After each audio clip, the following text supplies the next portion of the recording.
அதிக நாட்களுக்கு பின் நான் இந்த இடத்துல வந்திருக்கிறேன். கர்த்தருக்கு ஸ்தோத்திரம். சொன்னால் நீங்கள் நல்ல இடத்தில் வந்திருக்கிறீர்கள், சந்தோஷமாக இருக்கிறீர்கள். தேவன் சந்தோஷமான இடத்திலே உங்களை கூட்டிக் கொண்டு வந்திருக்கிறார்.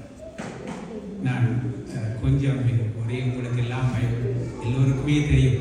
அதிகமாக பைபிள் தெரியாதவர்களுக்கு இல்லை, வசனம் அனைவருக்குமே தெரிந்தபடியே இருந்தார். இன்று நான் கொஞ்ச நாட்களாக யோபுனுடைய புத்தகத்தை வாசித்துக் கொண்டு வருகிறேன். அந்த வாழ்க்கையை நான் என்னுடைய வாழ்க்கையோடு ஒப்பிட்டு அதை பார்க்கிறேன். இப்போ எங்களுக்கு அன்று தொடக்கம் இன்று வரை நாங்கள் எப்பொழுது கிறிஸ்துவை உண்மையாக ஏற்றுக்கொண்டது அன்று தொடக்கம் எங்களுக்கு பிரச்சனைகள் வந்தபடிதான் இருக்கின்றது. அது வேதம் சொல்லுகின்றது, கஷ்டத்தின் துன்பங்களின் மத்தியில் தான் தேவனை நாங்கள் தரிசிக்க முடியும் என்று வேதம் சொல்லுகிறது. அடுத்ததாக வேதம் சொல்லுகின்றது, இறைவன் எவ்வளவு எங்கள் மீது அன்பு வைத்திருக்கின்றாரோ அந்த அளவுக்கு எங்களுக்கு சோதனைகளும் வேதனைகளும் அதிகமாக இருக்கும். அது சரியான உண்மை. நான் அன்று ஹரிதாஸ் பிரபுவோடு கலைக்கும் பொழுதுதான் நான் சொன்னேன், 15 வருடங்களாக விசா இல்லாமல் இருக்கின்றார்கள். எவ்வளவு வேதனை, எவ்வளவு கஷ்டம். 15 வருடங்கள் விசா இல்லாமல் இந்த நாட்டிலே வாழ்வது என்று சொன்னால் மிகவும் கஷ்டம். வேலை எடுக்க முடியாது, அரசாங்கத்திலிருந்து எந்த விதமான ஒன்றும் பெற முடியாது. ஆனால் அவர் அந்த நம்பிக்கைக்கு, தேவனுடைய நம்பிக்கையை அவர் வாழ்ந்து கொண்டிருக்கிறார். ஒரு நாள் அதை கிடைக்கும். அதான் அந்த ஜோபனுடைய வாழ்க்கை சரித்திரம். அந்த நம்பிக்கை கண சகோதரிகளுக்கு பேப்பர் சிஸ்டருக்கு இல்லை, ஒருவருக்கு பேப்பர் கிடைக்கவில்லை. தங்களுடைய சகோதரன் இன்னும் ஜெயிலில் இருக்கிறார். ஆனால் நாங்கள் சிரித்துக் கொண்டு சந்தோஷமாக எங்களுடைய முகம் இருக்கின்றது. ஆனால் அடிமனதிலே வேதனை. எனக்கு சுகம் இல்லை, என்னுடைய மனைவிக்கு சுகம் இல்லை, வேதனை, துக்கம். ஆனால் ஜோபனுடைய வாழ்க்கையை நான் பார்த்த பொழுதுதான் எனக்கு தெரிந்தது, இவை எல்லாவற்றையும் நாங்கள் வெற்றி பெற முடியும். தேவன் எங்களை எல்லாவற்றிலும் இருந்து அவர் சுமந்து காத்து யோபுக்கு எப்படி இரட்டப்படியான ஆசீர்வாதத்தை கொடுத்தாரோ அதை போல் எங்களுக்கும் தேவன் கொடுக்க தயாராக இருக்கிறார். நல்ல அருமையான இந்த ஸ்டோரி, கதை உண்மையாக நடந்தது. இதை கதை என்று சொல்கிறார்கள், ஆனால் பிறகுதான் அதை நான் நிறைய இருந்து சொல்கிறார்கள். அது கதையால் உண்மையாகவே நடந்தது. பழைய ஏற்பாடு காலத்திலும் சரி, புதிய ஏற்பாடு காலத்திலும் சரி, யோபுவை பற்றி நிறைய வசனங்கள் சொல்லப்பட்டிருக்கின்றன. பாருங்கள், சாத்தானானவன் இந்த இடத்திலும் இருக்கிறார். இறைவனுடைய சன்னிதானத்திலே சாத்தான் சென்றார். பாருங்கள், கர்த்தர் சாத்தானை பார்த்து, உங்களுக்கு இந்த ஸ்டோரி தெரியும் அப்படியா சொல்லிட்டு சொல்லிட்டு நான் சொல்றேன். நீங்கள் முதலாவது அதிகாரத்தை எடுத்துக் கொள்ளுங்கள். கர்த்தர் சாத்தானை பார்த்து, நீ எங்கே இருந்து வருகிறாய் என்றார். சாத்தான் கர்த்தருக்கு பிரதித்திரமாக, பூமி எங்கும் உலாவி அதில் சுற்றி திரிந்து வருகிறேன் என்றார். கர்த்தர் சாத்தானை நோக்கி, என் தாசனாகிய யோபுவின் மேல் கவனம் வைத்தாயோ? உடனே அவர் கண்டுபிடித்தார், கடவுள் எண்ணத்துக்கு பிள்ளை பிடிக்க வந்திருக்கிறார் சொல்லி. பாருங்கள், ஆண்டவர் யோபுவுக்கு சர்டிபிகேட் பண்ணுகிறார். அவன் உத்தமனும் சன்மார்க்கனும் தேவனுக்கு பயந்து பொல்லாப்புக்கு விளவனுமாகிய அவனை போல் பூமியில் ஒருவனும் இல்லை என்று சொன்னார். பாருங்க, அவரை மாதிரி ஒருவருமே பூமியில் இல்லை என்று இயேசு கிறிஸ்து ஆண்டவர் சர்டிபிகேட் பண்ணுகிறார். ஆனால் அவன் ஆசீர்வாதமாக கடவுளை தொழுது கொண்டு நாள் முழுவதும் இருக்கின்றான் என்று வேதம் சொல்லுகின்றது. அதற்கு சாத்தான் சொல்லுகிறான், இல்லை, நீர் அவருக்கு நிறைய ஆசீர்வாதங்களை கொடுத்திருக்கின்றீர், அதனால் தான் அவர் உண்மை தொழுது கொண்டிருக்கிறார், வணங்குகின்றார், உம்மோடு இருக்கின்றார் என்று சொல்லுகிறார். அந்த நேரத்திலே ஆண்டவர் சொல்லுகிறார், நீ செய்ய வேண்டியதை செய், ஆனால் உயிரை மட்டும் எடுத்துவிட்டார் என்று. முதலாவதாக அங்கே அவருடைய பிள்ளைகள் 10 பிள்ளைகள் எல்லாமே அங்கே ஒரு சூறாவளி, இப்பொழுது வருகிற சூறாவளி மாதிரி எங்களுக்கு தெரியாது, சயின்டிஃபிக் காரணம் எங்களுக்கு தெரியாது. ஆனால் இப்பொழுது பாருங்கள், வெள்ளப்பெருக்கு, சூறாவளி எல்லாமே வந்தபடி இருக்கின்றது. அந்த இடத்திலே அவருடைய அத்தனை பிள்ளைகளும் மாண்டு போகிறார். அவருடைய 7,000 ஆடுகள், மாடுகள், அவருடைய பண்ணைகள் எல்லாம் அழிக்கப்படுகிறது. அவருடைய வேலையாட்கள் கொல்லப்படுகிறார். யாரால் கொல்லப்படுகிறார்கள்? அதுவும் ஒரு மனிதர்களினால் தான் நடக்கின்றது, கொல்லப்படுகிறார்கள். ஆகவே இந்த நேரத்திலே அவர் மிகவும் வேதனைப்பட்டார். அவர் சொல்லுகின்ற ஒரு வசனத்தை பாருங்கள், நிர்வாணியாய் என் தாயின் கற்பத்திலிருந்து வந்தேன், நிர்வாணியாய் அவ்விடத்திலிருந்து திரும்புவேன்.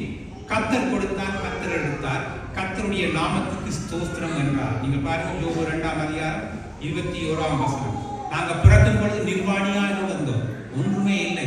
சாகும் பொழுதும் நத்திங், ஒன்றுமே இல்லை. அப்படி மோதிரங்கள் இருந்தாலும் கலட்டி எடுத்து போடுவாங்கன்னு இந்த சவத்துக்கு எல்லாம் கலட்டி எல்லாம் பிச்சு எடுத்து போடுவாங்க. ஒரு அருமையான வசனம், ஆறுதலாக சொல்லிட்டு பாருங்கள். கர்த்தர் கொடுத்தார், கர்த்தர் எடுத்தார். உண்மையாகவே இந்த வாழ்க்கையிலே தொடக்கூடிய ஒரு நல்ல வசனம்.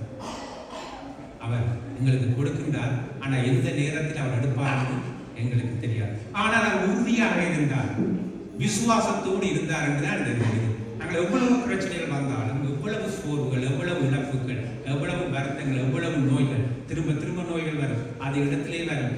தமிழில் சொல்வார்கள், பட்ட காலிலே படும் கெட்ட குடியே கெடும், மரத்தால விழுந்தவன மரமேறி மிதிச்சா போடும், மாடேறி மிதித்தால் போடும். இப்படியாக தொடர்ந்து பாருங்கள். திரும்பவுமாக அவருக்கு சோதனை நடந்தது. சாத்தான் விடவில்லை. இவர் விசுவாசமாக இருக்கின்றார், நாங்களும் அதே போல விசுவாசமாக இருக்கிறோம். எவ்வளவு பிரச்சனைகள், துன்பங்கள், நாடு அதைத்தான் நினைக்கின்றது.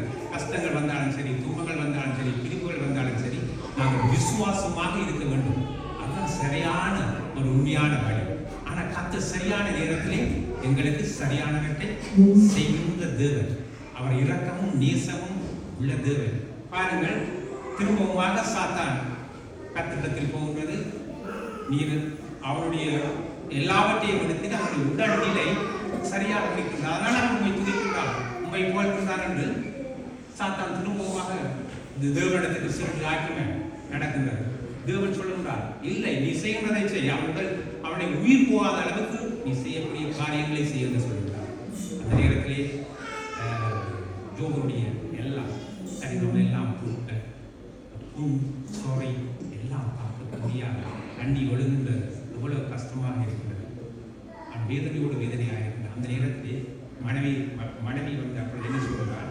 அப்பொழுது அவன் மனைவி அவனை பார்த்து, நீர் இன்னும் உன்னுடைய உத்தமத்தில் உறுதியாய் நிற்கின்றோம், தேவனை தூசித்து ஜீவனை கொடுக்கின்றார். மனைவியினுடைய பொறுப்பில் இருந்து அவள்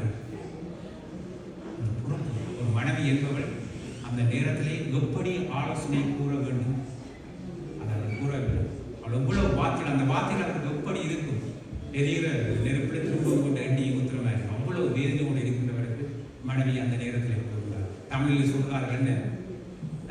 மனைவிக்கு வரத்து வந்தால் கணவனை அறியலாம், கணவனுக்கு வறுமை வந்தால் மனைவியை அறியலாம். நல்ல வார்த்தைகள் இருக்கின்றது. அதாவது பிள்ளைகளை எப்பொழுது அறியலாம் என்று சொன்னால், எங்களுடைய வயதுடைய காலத்திலே பிள்ளைகளை நாங்கள் அறியலாம். இப்படியான நிறைய வசனங்கள் தமிழில் இருக்கின்றது. நண்பரை எப்படி எழுதலாம்? எங்களுக்கு ஒரு பிரச்சனை வரும்பொழுது பிள்ளைகளை, பெண் பிள்ளைகளை எப்பொழுது அறியலாம் என்று சொன்னால், அவர்கள் பக்குவம் அடைந்த பிறகு பெண் பிள்ளைகளை அறியலாம் என்று சொல்கிறார்கள்.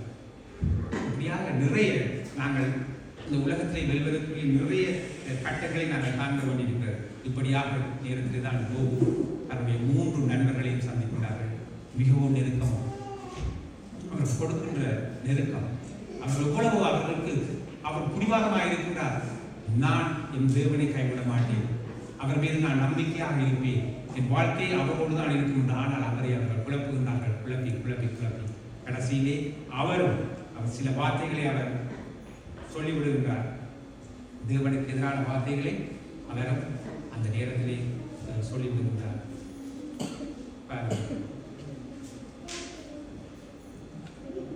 கடைசியாக யோபு தேவன் அந்த நேரத்திலே இந்த இடத்திலே தோன்றுகின்றார்.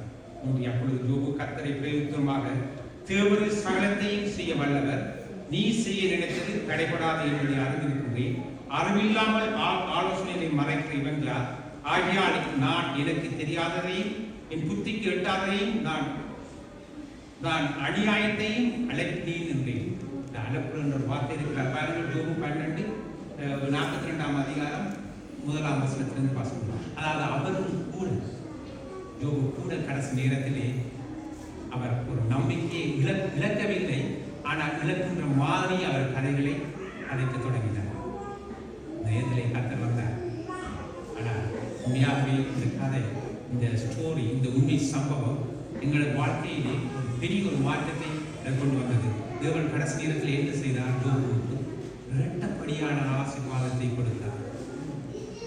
அவருடைய எல்லாவற்றையும் அவருக்கு படையபடி 10 பிள்ளைகள் எல்லாவற்றையும் கொடுத்தார். ஆகியதை நாம் சொல்லுகின்றோம், எவ்வளவு பிரச்சனைகள், எவ்வளவு வேதனைகள், எவ்வளவு எவ்வளவு துன்பங்கள் வந்தாலும் நாங்கள் ஆண்டவரோடு கூட இருக்க வேண்டும். ஆண்டவரோடு கூட இருக்கும் பொழுது எல்லா பிரச்சனைகளும் தோல்வடைப்படும்.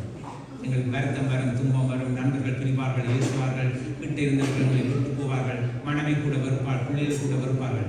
ஆனால் நாங்கள் நம்பிக்கையோடு தேவனிடத்தில் இருக்கும் பொழுது, இந்த ஜோப் எப்படி வாழ்ந்தாரோ அதை போல நாங்கள் நம்பிக்கையோடு இருக்கும் பொழுது நிச்சயமாக எங்களுக்கு வெற்றி உண்டு, பெரிய ஆசீர்வாதம் உண்டு.